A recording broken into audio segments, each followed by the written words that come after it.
to shareLaTeX.com, where we have a paper. That paper you have created a bibliography. That bibliography is in that bibliography file. The easiest way is you just like click on everything in that bibliography file. Now we go into the repository, and let's assume this is the repository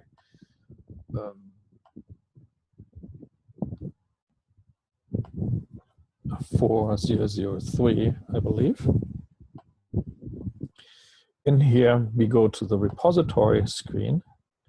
We go to paper number 1. If you're working on paper number 1, we create a new file. Let's call it new file bibliography or references .bib. It could be also sample.bib because it was in shareLaTeX like this. Now here we go.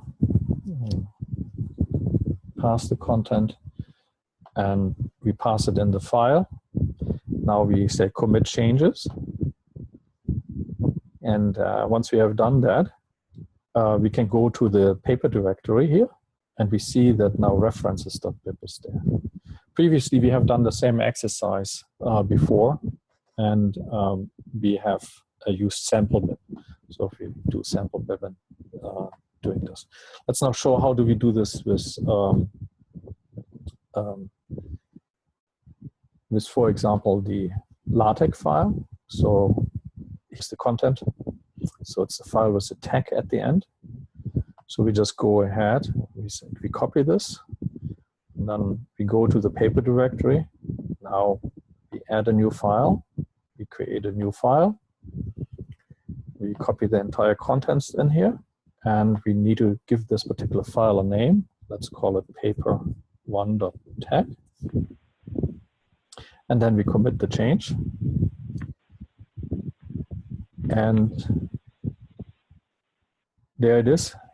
This is your paper1.tag. So now we also need to create necessarily the PDF, right? So we need to recompile this. So we have the PDF file. Now we download the PDF file. So I have downloaded the PDF file down here. I show where my file actually is located. So now I go back into my my paper file directory. Now what I have now is I want to upload a file, and as you can see, this was my paper1 file. So let's just rename the file because it wasn't correct. We have to make sure that the file name is paper1, and it should not include any special characters.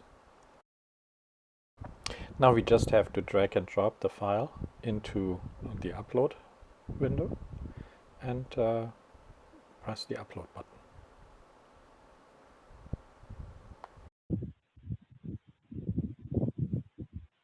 Okay, so now we can download it just to see if this actually works. All right, so here we have downloaded this, and as you can see, it's actually uploaded now to GitHub. We can go to the repository here, and if you want to figure out what kind of link this is, you can open a new tab, and the new tab shows you in the URL up here, the URL, and that's something that you upload in Canvas.